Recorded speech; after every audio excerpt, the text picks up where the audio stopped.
सभी भक्तजनों को मेरा निवन प्रणाम। राम राम, जय श्री कृष्णा। पूनम सिहा की दुनिया में आप सभी का बहुत बहुत स्वागत है। भक्तजनों, हम श्री रामचरितमानस का पाठ कर रहे हैं। कल 5वें विश्राम तक हमने कल की कथा में श्री राम जी के अवतार के कारण के बारे में जो पार्वती जी ने शिव जी ने पार्वती जी को बताया था, उसका श्रवण किया।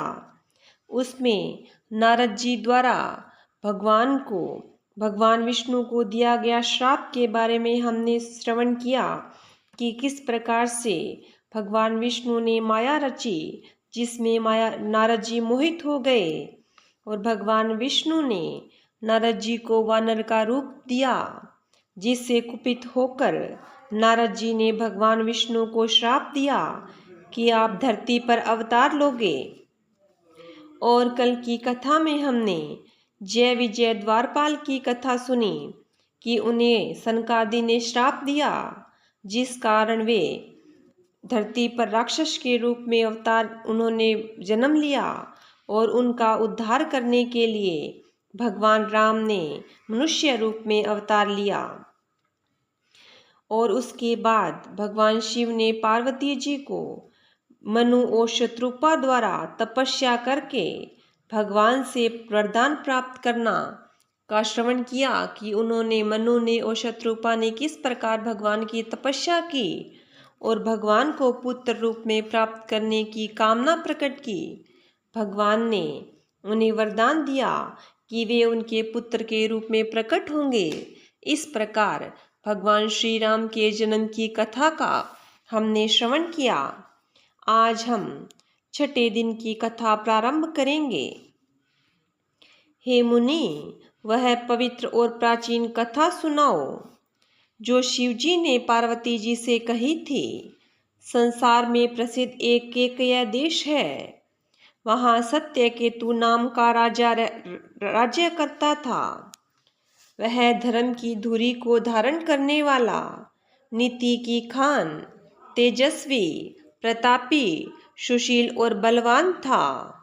उसके 2 वीर पुत्र हुए जो सब गुणों के भंडार और बड़े ही रणधीर थे। राज्य का उत्तराधिकारी जो बड़ा लड़का था, उसका नाम प्रताप भानु था।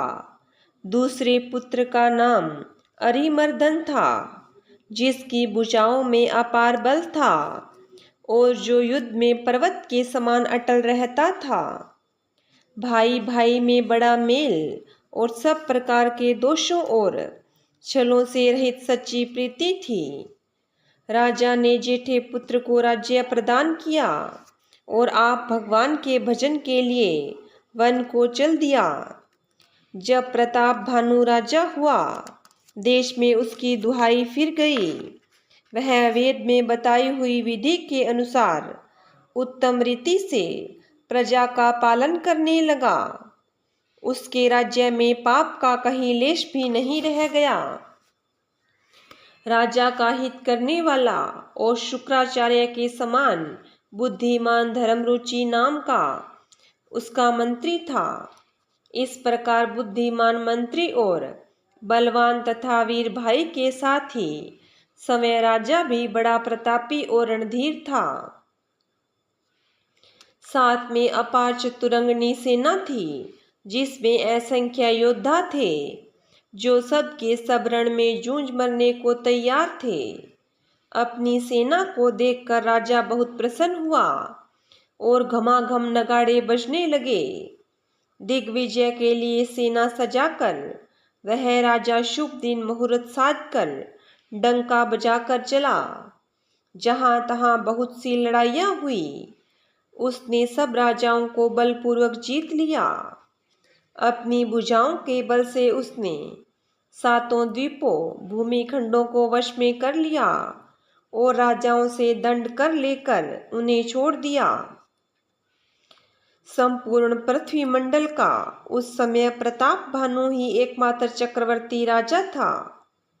संसार भर को अपनी भुजाओं के बल से वश में करके राजा ने अपने नगर में प्रवेश किया।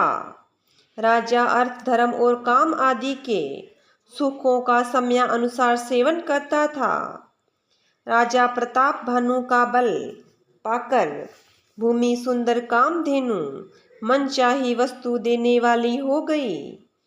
उसके राज्य में प्रजा सब प्रकार से दुखों से रहित और सुखी थी और सभी स्त्री पुरुष सुंदर और धर्मात्मा थे। धर्म रुचि मंत्री का श्री हरि के चरणों में प्रेम था। वह राजा के हित के लिए सदा उसको नीति सिखाया करता था। राजा, गुरु, देवता, संत, पितर और ब्राह्मण इन सब की सदा सेवा करता रहता था। वेदों में राजाओं के जो धर्म बताए गए हैं, राजा सदा आदर पूर्वक और सुख मानकर उन सब का पालन करता था। प्रतिदिन अनेक प्रकार के दान देता और उत्तम शास्त्र, वेद और पुराण सुनता था। उसने बहुत सी बावलियां, कुएं, तालाब, फुलवाड़ियां, सुंदर बगीचे, ब्राह्मणों के लिए घर और देवताओं के सुंदर विचित्र मंदिर सब तीर्थों में बनवाए।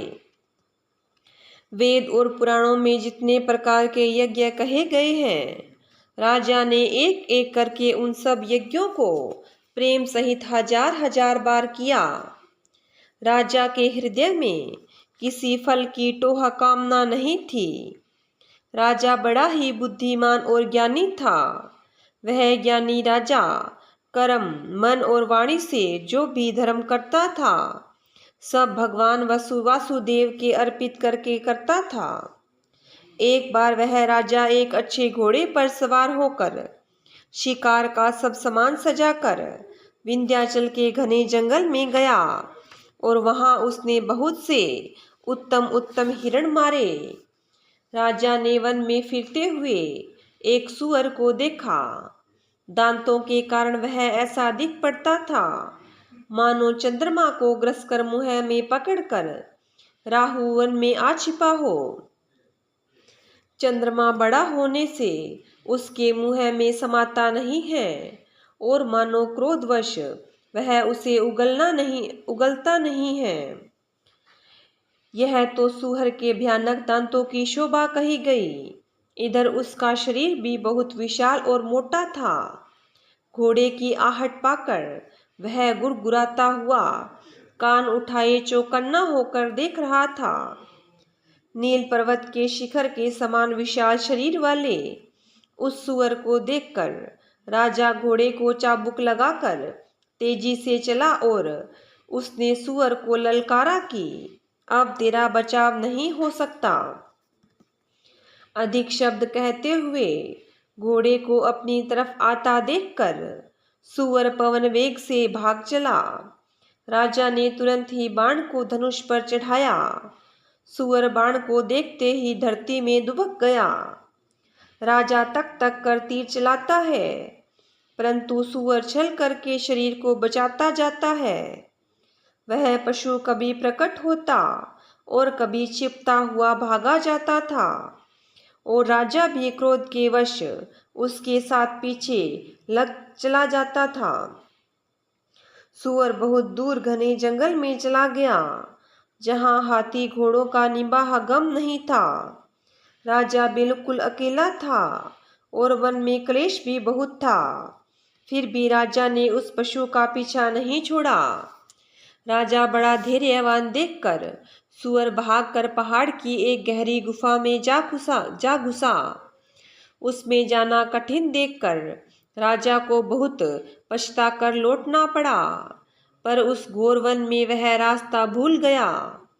बहुत परिश्रम करने से थका हुआ और घोड़े समेत भूख प्यास से व्याकुल राजा नदी तालाब खोजता खोजता पानी बिना बेहाल हो गया। वन में फिरते फिरते उसने एक आश्रम देखा। वहां कपट से मुनि का वेश बनाए एक राजा रहता था, जिसका देश राजा प्रताप भानु ने छीन लिया था और जो सेना को छोड़कर युद्ध से भाग गया था। प्रताप भानु का समय अच्छे दिन जानकर और अपना कुसमय बुरे दिन अनुमान करके उसके मन में बड़ी ग्लानि हुई। इससे वह न तो घर गया और न अभिमानी होने के कारण राजा प्रताप भानु से मिला। दरिद्र की भांति मन ही मन में क्रोध को मारकर वह राजा तपस्वी के वेश में वन में रहता था। राजा प्रताप भानु उसी के पास गया। उसने तुरंत पहचान लिया कि यह प्रताप भानु है। राजा प्यासा होने के कारण व्याकुलता में उसे पहचान न सका।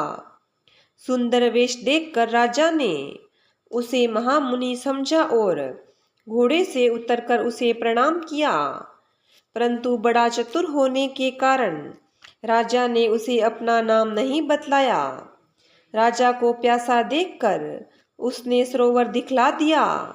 हर्षित होकर राजा ने घोड़े सहित उसमें स्नान और जलपान किया। सारी थकावट मिट गई। राजा सुखी हो गया। तब तपस्वी उसे अपने आश्रम में ले गया और सूर्यास्त का समय जानकर उसने राजा को बैठने के लिए आसन दिया। फिर वह तपस्वी कोमल वाणी से बोला, तुम कौन हो? सुंदर युवक होकर जीवन की परवाह न करके वन में अकेले क्यों फिर रहे हो? तुम्हारे चक्रवर्ती राजा के से लक्षण देखकर मुझे बड़ी दया आती है। राजा ने कहा, हे मुनीश्वर, सुनिए, प्रताप भानु नाम का एक राजा है। मैं उसका मंत्री हूँ। शिकार के लिए फिरते हुए राह भूल गया हूँ। बड़े भाग्य से यहाँ आकर मैंने आपके चरणों के दर्शन पाए हैं। हमें आपका दर्शन दुर्लभ था। इससे जान पड़ता है कुछ भला होने वाला है। मुनि ने कहा, हे तात, अंधेरा हो गया। तुम्हारा नगर यहाँ से 70 योजन पर है। हे सुजान, सुनो, घोर अंधेरी रात है, घना जंगल है, रास्ता नहीं है। ऐसा समझकर तुम आज यहीं ठहर जाओ, सवेरा होते ही चले जाना। तुलसीदास जी कहते हैं, जैसी भविष्यता होनहार होती है वैसी ही सहायता मिल जाती है। या तो वह आप ही उसके पास आती है या उसको वहाँ ले जाती है। हे नाथ, बहुत अच्छा। ऐसा कहकर उसकी आज्ञा सिर चढ़ाकर घोड़े को वृक्ष से बांधकर राजा बैठ गया। राजा ने उसकी बहुत प्रकार से प्रशंसा की और उसके चरणों की वंदना करके अपने भाग्य की सराहना की। फिर सुंदर कोमल वाणी से कहा, हे प्रभु, आपको पिता जानकर मैं ढिठाई करता हूँ। हे मुनीश्वर, मुझे अपना पुत्र और सेवक जानकर अपना नाम ध्यान विस्तार से बतलाइए। राजा ने उसको नहीं पहचाना, पर वह राजा को पहचान गया था। राजा तो शुद्ध हृदय था और वह कपट करने में चतुर था। एक तो वैरी, फिर जाति का क्षत्रिय, फिर राजा। वह छल बल से अपना काम बनाना चाहता था। वह शत्रु अपने राज्य सुख को समझ करके स्मरण करके दुखी था। उसकी छाती कुम्हार के आवे की आग की तरह भीतर ही भीतर सुलग रही थी। राजा के सरल वचन कान से सुनकर अपने वैर को याद करके वह हृदय में हर्षित हुआ। वह कपट में डुबोकर बड़ी युक्ति के साथ कोमल वाणी बोला, अब हमारा नाम भिखारी है, क्योंकि हम निर्धन और अनिकेत घर द्वारहीन हैं। राजा ने कहा, जो आपके सदृश्य विज्ञान के निधान और सर्वथा अभिमान रहित होते हैं, वे अपने स्वरूप को सदा छिपाए रहते हैं, क्योंकि कुवेश बनाकर रहने में ही सब तरह का कल्याण है। प्रकट संत वेश में मान होने की संभावना है और मान से पतन की। इसी से तो संत और वेद पुकार कर कहते हैं कि परम अकिंचन, सर्वथा अहंकार, ममता और मान रहित ही भगवान को प्रिय होते हैं। आप शरीर के निर्धन भिखारी और ग्रहहीनों को देखकर ब्रह्मा और शिव जी को भी संदेह हो जाता है कि वे वास्तविक संत है या भिखारी। आप जो हो सो हो, अर्थात जो कोई भी हो, मैं आपके चरणों में नमस्कार करता हूँ। हे स्वामी, अब मुझ पर कृपा कीजिए। अपने ऊपर राजा की स्वाभाविक प्रीति और अपने विषय में उसका अधिक विश्वास देखकर सब प्रकार से राजा को अपने वश में करके अधिक स्नेह दिखाता हुआ वह कपट तपस्वी बोला, हे राजन, सुनो, मैं तुम्हें सत्य कहता हूँ, मुझे यहाँ रहते बहुत समय बीत गया। अब तक न तो कोई मुझसे मिला और न मैं अपने को किसी पर प्रकट करता हूँ, क्योंकि लोक में प्रतिष्ठा अग्नि के समान है जो तप रूपी वन को भस्म कर डालती है। तुलसीदास जी कहते हैं, सुंदर वेश देखकर मूड नहीं, मूड तो मूड ही है। चतुर मनुष्य भी धोखा खा जाते हैं। सुंदर मोर को देखो, उसका वचन तो अमृत के समान है और आहार सांप का। कपट तपस्वी ने कहा, इसी से मैं जगत में छिपकर रहता हूँ। श्री हरि को छोड़कर किसी से कुछ भी प्रयोजन नहीं रखता। प्रभु तो बिना जनाए ही सब जानते हैं। फिर कहो, संसार को रिझाने से क्या सिद्धि मिलेगी? तुम पवित्र और सुंदर बुद्धि वाले हो, इससे मुझे बहुत ही प्यारे हो और तुम्हारी भी मुझ पर प्रीति और विश्वास है।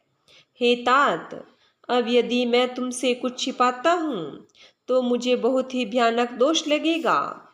जो जो वह तपस्वी उदासीनता की बातें कहता था, त्यों ही त्यों राजा को विश्वास उत्पन्न हो जाता था।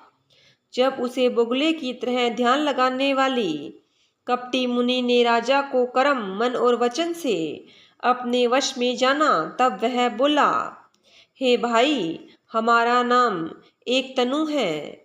यह सुनकर राजा ने फिर सिर नवाकर कहा, मुझे अपना अत्यंत अनुरागी सेवक जानकर अपने नाम का अर्थ समझाकर कहिए। कपटी मुनि ने कहा, जब सबसे पहले सृष्टि उत्पन्न हुई थी तभी मेरी उत्पत्ति हुई थी। तब से मैंने फिर दूसरी देह नहीं धारण की, इसी से मेरा नाम एक तनु है। हे पुत्र, मन में आश्चर्य मत करो, तप से कुछ भी दुर्लभ नहीं है। तप के बल से ब्रह्मा जगत को रचते हैं, तप ही के बल से विष्णु संसार का पालन करने वाले बने हैं, तप ही के बल से रुद्र संहार करते हैं। संसार में कोई ऐसी वस्तु नहीं जो तप से न मिल सके। यह सुनकर राजा को बड़ा अनुराग हुआ। तब वह तपस्वी पुरानी कथाएं कहने लगा। धर्म, काम और अनेकों प्रकार के इतिहास कहकर वह वैराग्य और ज्ञान का निरूपण करने लगा। सृष्टि की उत्पत्ति, पालन, स्थिति और संहार प्रलय की अपार आश्चर्य भरी कथाएं उसने विस्तार से कही। राजा सुनकर उस तपस्वी के वश में हो गया और तब उसे अपना नाम बताने लगा। तपस्वी ने कहा, राजन, मैं तुमको जानता हूँ, तुमने कपट किया, वह मुझे अच्छा लगा। हे राजन, सुनो, ऐसी नीति है कि राजा लोग जहाँ तहाँ अपना नाम नहीं कहते। तुम्हारी वही चतुराई समझकर तुम पर मेरा बड़ा प्रेम हो गया है। तुम्हारा नाम प्रताप भानु है। राजा सत्यकेतु तुम्हारे पिता थे। हे राजन, गुरु की कृपा से मैं सब जानता हूँ, पर अपनी हानि समझकर कहता नहीं। हे तात, तुम्हारा स्वाभाविक सीधापन, सरलता, प्रेम, विश्वास और नीति में निपुणता देखकर मेरे मन में तुम्हारे ऊपर बड़ी ममता उत्पन्न हो गई। इसलिए मैं तुम्हारे पूछने पर अपनी कथा कहता हूँ। अब मैं प्रसन्न हूँ, इसमें संदेह न करना। हे राजन, जो मन को भावे वही मांग लो। सुंदर प्रिय वचन सुनकर राजा हर्षित हो गया और मुनि के पैर पकड़कर उसने बहुत प्रकार से विनती की। हे दया सागर मुनि, आपके दर्शन ही चारों पदार्थ, धर्म, अर्थ, काम और मोक्ष मेरी मुट्ठी में आ गए, तो भी स्वामी को प्रसन्न देखकर मैं यह दुर्लभ वर मांगकर क्यों न शोक रहित हो जाऊं। मेरा शरीर वृद्धावस्था, मृत्यु और दुख से रहित हो जाए मुझे युद्ध में कोई जीत न सके और पृथ्वी पर मेरा 100 कल्प तक एक क्षत्र अकंटक राज्य हो।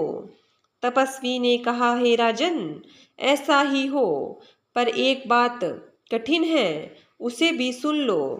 हे पृथ्वी के स्वामी, केवल ब्राह्मण कुल को छोड़ काल भी तुम्हारे चरणों पर सिर नवाएगा। तप के बल से ब्राह्मण सदा बलवान रहते हैं, उनके क्रोध से रक्षा करने वाला कोई नहीं है। हे नरपति, यदि तुम ब्राह्मणों को वश में कर लो तो ब्रह्मा, विष्णु और महेश भी तुम्हारे अधीन हो जाएंगे। ब्राह्मण कुल से जोर जबरदस्ती नहीं चल सकती। मैं दोनों भुजा उठाकर सत्य कहता हूँ। हे राजन, सुनो, ब्राह्मणों के शाप के बिना तुम्हारा नाश किसी काल में नहीं होगा। राजा उसके वचन सुनकर बड़ा प्रसन्न हुआ और कहने लगा, हे स्वामी, मेरा नाश अब नहीं होगा। हे कृपा निधान प्रभु, आपकी कृपा से मेरा सब समय कल्याण होगा।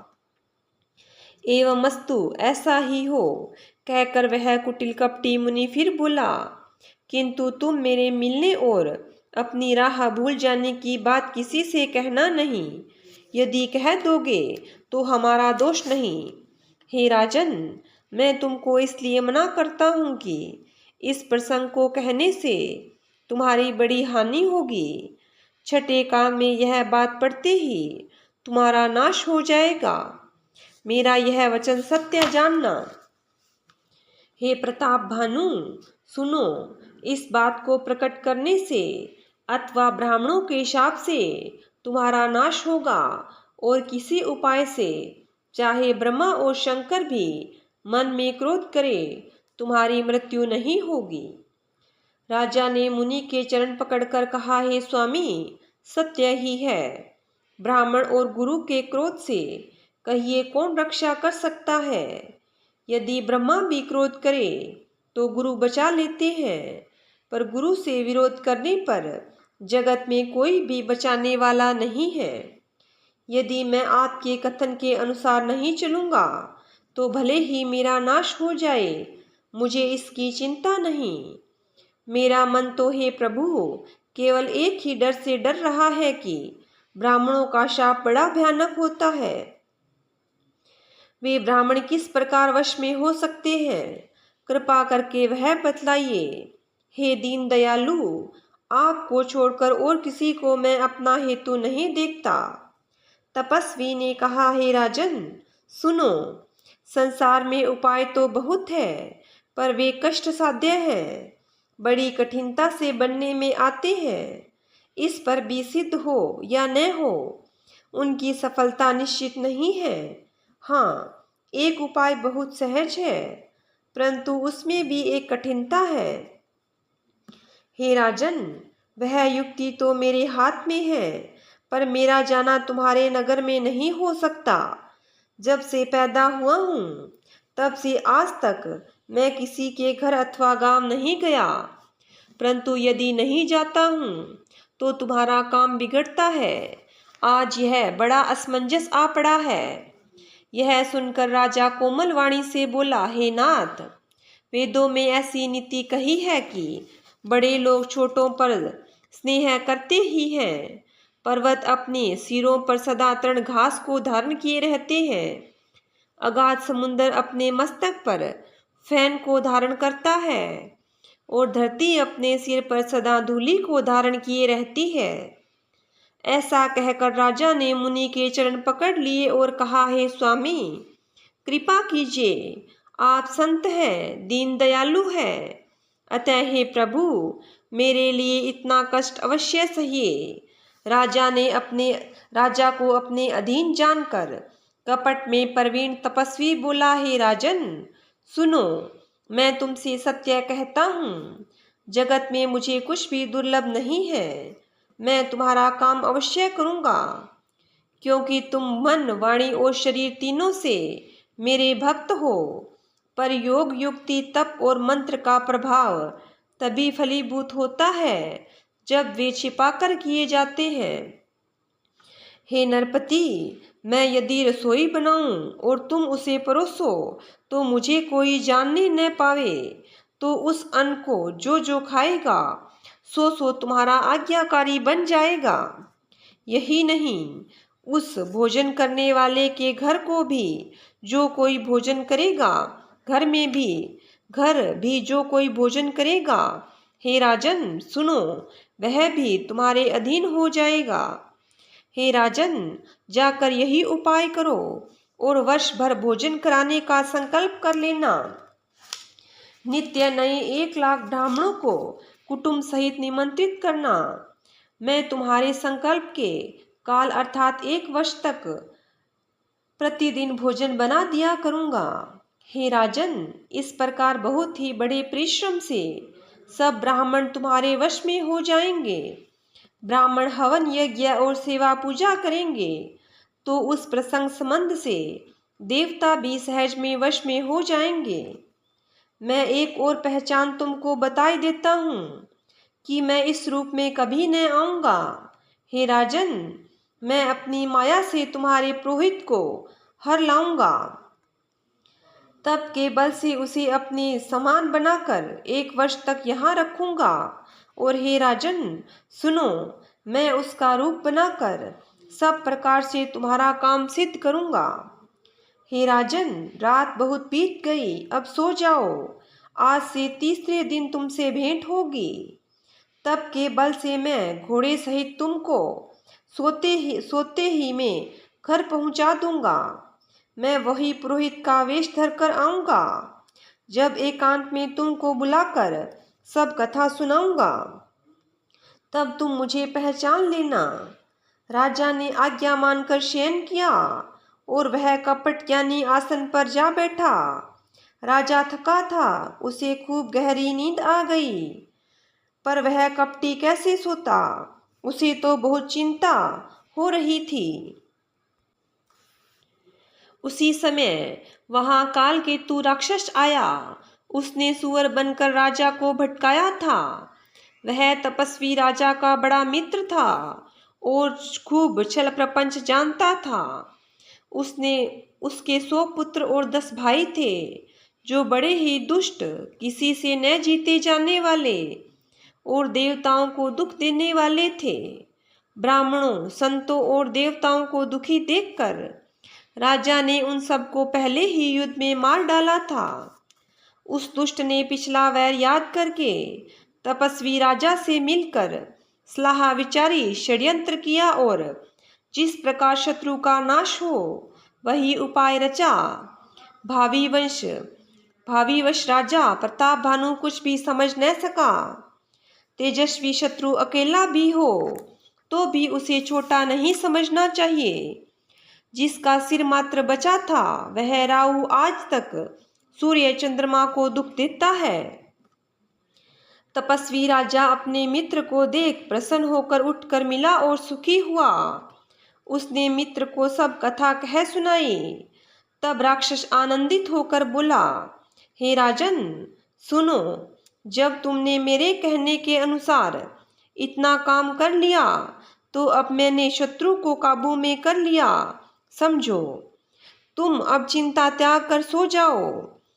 विधाता ने बिना ही दवा के रोग दूर कर दिया।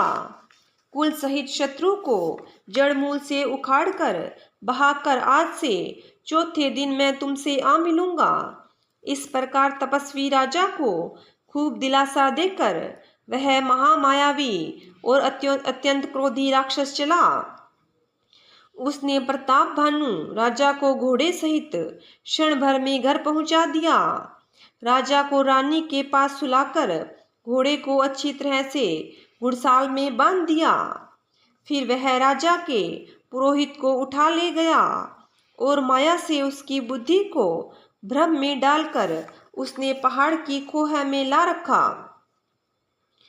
वह आप पुरोहित का रूप बनाकर उसकी सुंदर सेज पर जा लेटा। राजा सवेरा होने से पहले ही जागा और अपना घर देखकर उसने बड़ा ही आश्चर्य माना। मन में मुनि की महिमा का अनुमान करके वह धीरे से उठा, जिसमें रानी न जान पावे। फिर उसी घोड़े पर चढ़कर वन में चला। नगर के किसी भी स्त्री पुरुष ने नहीं जाना। दोपहर बीत जाने पर राजा आया। घर घर उत्सव होने लगे और बधावा बजने लगे। जब राजा ने पुरोहित को देखा तब वह अपने उसी कार्य का स्मरण कर उसे आश्चर्य से देखने लगा। राजा को 3 दिन युग के समान बीते। उसकी बुद्धि कपटी मुनि के चरणों में लगी रही।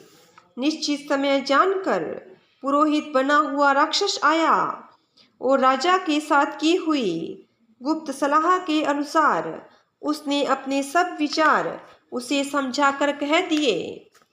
संकेत के अनुसार गुरु उस रूप में पहचान कर राजा प्रसन्न हुआ। गुरु को उस रूप में पहचान कर राजा प्रसन्न हुआ। ब्रह्मवश उसे चेत न रहा कि यह तापस मुनि है या कालकेतु राक्षस। उसने तुरंत 1 लाख उत्तम ब्राह्मणों को कुटुंब सहित निमंत्रण दे दिया। पुरोहित ने 6 रस और 4 प्रकार के भोजन जैसा कि वेदों में वर्णन है बनाए। उसने महामाई रसोई तैयार की और इतने व्यंजन बनाए जिन्हें कोई गिन नहीं सकता। अनेक प्रकार के पशुओं का मांस पकाया और उसमें एक दुष्ट ने ब्राह्मणों का मांस मिला दिया। सब ब्राह्मणों को भोजन के लिए बुलाया और चरण धोकर आदर सहित बैठाया। जो ही राजा परोसने लगा उसी काल केतु कृत आकाशवाणी हुई, हे ब्राह्मणों, उठकर अपने घर जाओ। यह अन्न मत खाओ, इसके खाने में बड़ी हानि है। रसोई में ब्राह्मणों का मांस बना है। आकाशवाणी का विश्वास मानकर सब ब्राह्मण उठ खड़े हुए। राजा व्याकुल हो गया, परंतु उसकी बुद्धि मोह में भूली हुई थी। होनहारवश उसके मुंह से एक बात भी न निकली। तब ब्राह्मण क्रोध सहित बोल उठे। उन्होंने कुछ भी विचार नहीं किया। अरे मूर्ख राजा, तू जाकर परिवार सहित राक्षस हो। रे नीच क्षत्रिय, तूने तो परिवार सहित ब्राह्मणों को बुलाकर उन्हें नष्ट करना चाहा था।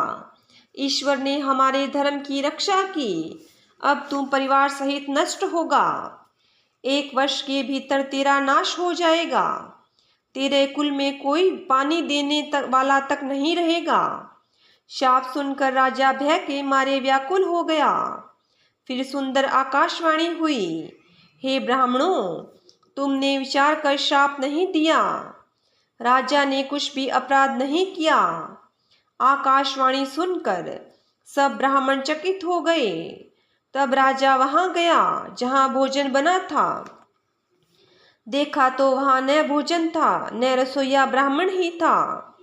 तब राजा मन में अपार चिंता करता हुआ लौटा।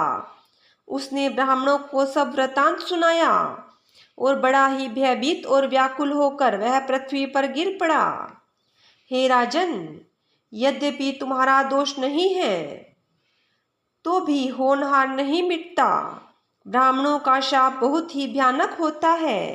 यह किसी तरह भी टाले टल नहीं सकता। ऐसा कहकर सब ब्राह्मण चले गए। नगरवासियों ने जब यह समाचार पाया तो वे चिंता करने और विधाता को दोष देने लगे, जिसने हंस बनाते बनाते कौवा कर दिया। ऐसे पुण्यात्मा राजा को देवता बनाना चाहिए था, सो राक्षस बना दिया। पुरोहित को उसके घर पहुंचाकर असुर काल केतु ने कपटी तपस्वी को खबर दी। उस दुष्ट ने जहां तहां पत्र भेजे, जिससे वह वेरी राजा सेना सजा कर चढ़ दौड़े और उन्होंने डंका बजाकर नगर को घेर लिया। नित्य प्रति अनेक प्रकार की लड़ाई होने लगी। प्रताप भानु के सब योद्धा शूरवीरों की करनी करके रण में जूझ मरे। राजा भी भाई सहित खेत रहा। सत्य केतु के कुल में कोई नहीं बचा। ब्राह्मणों का शाप झूठा कैसे हो सकता था? शत्रु को जीतकर नगर को फिर से बसाकर सब राजा विजय और यश पाकर अपने अपने नगर को चले गए। याज्ञवल्क्य जी कहते हैं, हे भरद्वाज सुनो, विधाता जब जिसके विपरीत होते हैं तब उसके लिए धूल सुमेरु पर्वत के समान भारी और कुचल डालने वाली, पिता यम के समान काल रूप और रस्सी सांप के समान काट खाने वाले हो जाती है। हे मुनि सुनो, समय पाकर वही राजा परिवार सहित रावण नामक राक्षस हुआ। उसके 10 सिर और 20 भुजाएं थी और वह बड़ा ही प्रचंड शूरवीर था। अरिमर्दन नामक जो राजा का छोटा भाई था वह बल का धाम कुंभकर्ण हुआ। उसका जो मंत्री था जिसका नाम धर्मरुचि था वह रावण का सौतेला छोटा भाई हुआ। उसका नाम विभीषण था जिसे सारा जगत जानता है। वह विष्णु भक्त और ज्ञान विज्ञान का भंडार था। जो राजा के पुत्र और सेवक थे वे सभी बड़े भयानक राक्षस हुए। वे सब अनेकों जाति के मनमाना रूप धारण करने वाले, दुष्ट, कुटिल, भयंकर, विवेक रहित, निर्दयी, हिंसक, पापी और संसार भर को दुख देने वाले हुए। उनका वर्णन नहीं हो सकता। यद्यपि वे पुलस्त्य ऋषि के पवित्र, निर्मल और अनुपम कुल में पैदा हुए, तथापि ब्राह्मणों के शाप के कारण वे सब पाप रूप हुए। तीनों भाइयों ने अनेकों प्रकार की बड़ी ही कठिन तपस्या की जिसका वर्णन नहीं हो सकता। उनका उग्र तप देखकर ब्रह्मा जी उनके पास गए और बोले, हे तात, मैं प्रसन्न हूँ, वर मांगो। रावण ने विनय करके चरण पकड़कर कहा, हे जगदीश्वर सुनिए, वानर, मनुष्य इन 2 जातियों को छोड़कर हम किसी से न मारे जाएं, यह वर दीजिए। शिव जी कहते हैं कि मैंने और ब्रह्मा ने मिलकर उसे वर दिया कि ऐसा ही हो। तुमने बड़ा तप किया है। फिर ब्रह्मा जी कुंभकर्ण के पास गए। उसे देखकर उनके मन में बड़ा आश्चर्य हुआ। जो यह दुष्ट नित्य आहार करेगा तो सारा संसार ही उजाड़ जाएगा। ऐसा विचार करके ब्रह्मा जी ने सरस्वती को प्रेरणा करके उसकी बुद्धि फेर दी, जिससे उसने 6 महीने की नींद मांगी। फिर ब्रह्मा जी विभीषण के पास गए और बोले, हे पुत्र, वर मांगो। उसने भगवान के चरण कमलों में निर्मल, निष्काम और अनन्य प्रेम मांगा। उनको वर देकर ब्रह्मा जी चले गए। वे तीनों भाई हर्षित होकर अपने घर लौट आए। मैं दानव की मंदोदरी नाम की कन्या परम सुंदरी और स्त्रियों में शिरोमणि थी। मैंने उसे लाकर रावण को दिया। उसने जान लिया कि यह राक्षसों का राजा होगा। अच्छी स्त्री पाकर रावण प्रसन्न हुआ और फिर उसने जाकर दोनों भाइयों का विवाह कर दिया।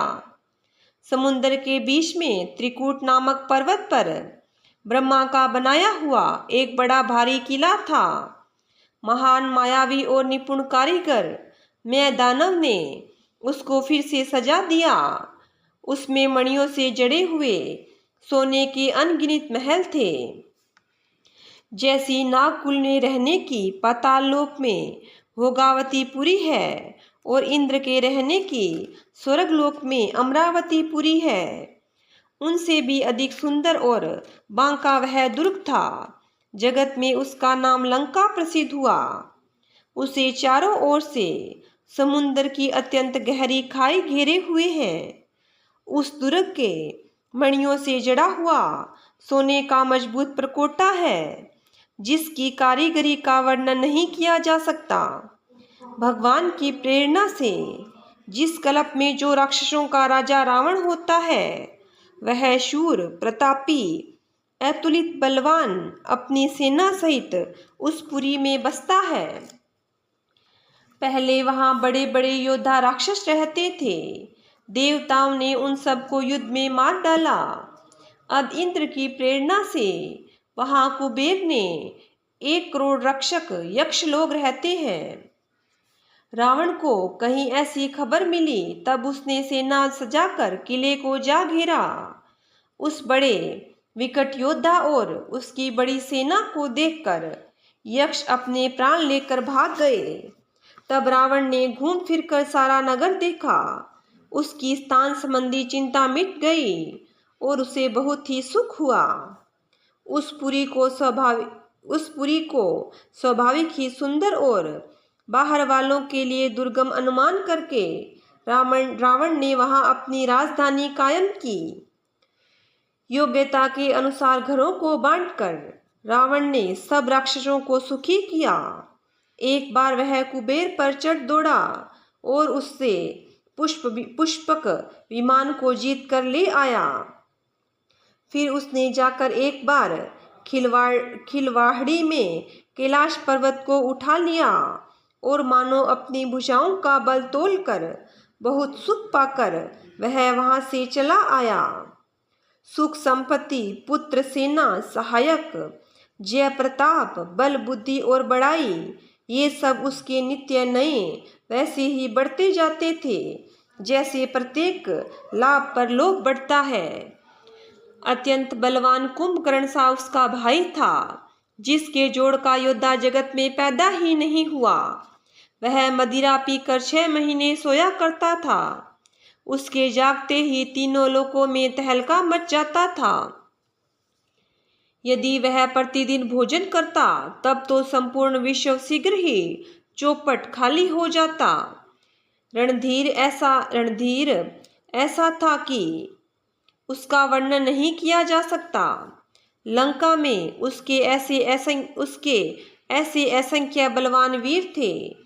मेघनाद रावण का बड़ा लड़का था, जिसका जगत के योद्धाओं में पहला नंबर था। रण में कोई भी उसका सामना नहीं कर सकता था। स्वर्ग में तो उसके भय से नित्य भगदड़ मची रहती थी। इनके अतिरिक्त दुर्मुख, आकंपन, व्रजदंत, धूमकेतु और अतिकाय आदि ऐसे अनेक योद्धा थे जो अकेले ही सारे जगत को जीत सकते थे। सभी राक्षस मनमाना रूप बना सकते थे और आसुरी माया जानते थे। उनके दया धर्म स्वप्न में भी नहीं था। एक बार सभा में बैठे हुए रावण ने अपनी अगणित परिवार को देखा। पुत्र, पौत्र, कुटुंबी और सेवक ढेर के ढेर थे। सारी राक्षसों की जातियों को तो गिन ही कौन सकता था। अपनी सेना को देखकर स्वभाव से ही अभिमानी रावण क्रोध और गर्व से सनी हुई वाणी बोला, हे समस्त राक्षसों के दलों, सुनो, देवतागण हमारे शत्रु हैं। वे सामने आकर युद्ध नहीं करते, बलवान शत्रु को देखकर भाग जाते हैं। उनका मरण एक ही उपाय से हो सकता है। मैं समझाकर कहता हूँ, अब उसे सुनो। उनके बल को बढ़ाने वाले ब्राह्मण, भोजन, यज्ञ, हवन और श्राद्ध, इन सब को जाकर तुम बाधा डालो, सब में जाकर तुम बाधा डालो। भूख से दुर्बल और बलहीन होकर देवता सहज में ही आ मिलेंगे, तब उनको मैं मार डालूंगा अथवा भली भांति अपने अधीन करके सर्वथा पराधीन करके छोड़ दूंगा। फिर उसने मेघनाद को बुलाया और शिखा पढ़ाकर उसके बल और देवताओं के प्रति वैर भाव को उत्तेजना दी। फिर कहा, हे पुत्र, जो देवता रण में धीर और बलवान हैं और जिन्हें लड़ने का अभिमान है, उन्हें युद्ध में जीत कर बांध लेना। बेटे ने उठकर पिता की आज्ञा को शिरोधार्य किया। इसी तरह उसने सबको आज्ञा दी और आप भी हाथ में गदा लेकर चल दिया। रावण के चलने से पृथ्वी डगमगाने लगी और उसकी गर्जना से देवरमणियों के गर्भ गिरने लगे। रावण को क्रोध सहित आते हुए सुनकर देवताओं ने सुमेरु पर्वत की गुफा तक भागकर सुमेरु की गुफाओं में आश्रय लिया। दिक्पालों के सारे सुंदर लोकों को रावण ने सूना पाया। वह बार बार भारी सिंह गर्जना करके देवताओं को ललकार ललकार कर गालियां देता था। रण के मद में मतवाला होकर वह अपनी जोड़ी का योद्धा खोजता हुआ जगत भर में दौड़ता फिरा, परंतु उसे ऐसा योद्धा कहीं नहीं मिला। सूर्य, चंद्रमा, वायु, वरुण, कुबेर, अग्नि, काल और यम आदि सभी अधिकारी, किन्नर, सिद्ध, मनुष्य, देवता और नाग, सभी के पीछे वह हठपूर्वक पड़ गया। किसी को भी उसने शांति पूर्वक नहीं बैठने दिया। ब्रह्मा जी की सृष्टि में जहां तक शरीरधारी स्त्री पुरुष थे, सभी रावण के अधीन हो गए। डर के मारे सभी उसकी आज्ञा का पालन करते थे और नित्य आकर नम्रता पूर्वक उसके चरणों में सिर नवाते थे। उसने भुजाओं के बल से सारे विश्व को वश में कर लिया, किसी को स्वतंत्र नहीं रहने दिया। इस प्रकार मंडलिक राजाओं का शिरोमणि सार्वभौम सम्राट रावण अपनी इच्छा अनुसार राज्य करने लगा। देवता, यक्ष, गंधर्व, मनुष्य, किन्नर और नागों की कन्याओं तथा बहुत सी अन्य सुंदरी तथा उत्तम स्त्रियों को उसने अपनी भुजाओं के बल से जीतकर ब्याह लिया। मेघनाथ से उसने जो कुछ कहा उसे उसने मेघनाथ ने मानो पहले से ही कर रखा था, अर्थात रावण के कहने भर की देर थी। उसने आज्ञा पालन में तनिक भी देर नहीं की। जिनको रावण ने मेघनाथ से पहले ही आज्ञा दे रखी थी, उन्होंने जो करतूतें की उन्हें सुनो। सब राक्षसों के समूह देखने में बड़े भयानक, पापी और देवताओं को दुख देने वाले थे।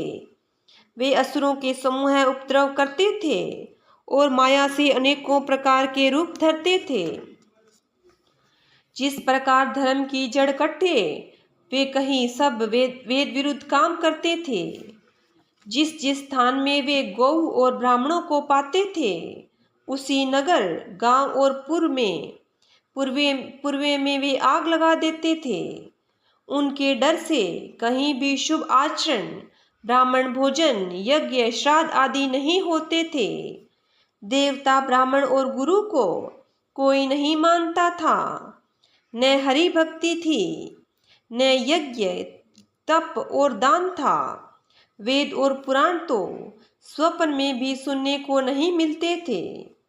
जब योग, वैराग्य, तप और यज्ञ में देवताओं का भाग पाने की तो बात रावण कहीं कानों से सुन पाता तो उसी समय उठकर दौड़ता, कुछ भी रहने नहीं पाता। वह सबको पकड़कर विध्वंस कर डालता। संसार में ऐसा भ्रष्ट आचरण फैल गया कि धर्म तो कानों में सुनने में भी नहीं आता था। जो कोई वेद और पुराण कहता, उसको बहुत तरह से त्रास देता और देश से निकाल देता था। राक्षस लोग जो घोर अत्याचार करते थे, उसका वर्णन नहीं किया जा सकता। हिंसा पर ही जिनकी प्रीति है, उनके पापों का क्या ठिकाना। श्री रामचरितमानस मास पारायण छठा विश्राम। बोलिए सियावर रामचंद्र भगवान की जय हो। बोलिए विष्णु भगवान की जय हो। श्री राम जय राम, जय जय राम। श्री राम जय राम, जय जय राम। श्री राम जय राम, जय जय राम। श्री राम जय राम, जय जय राम।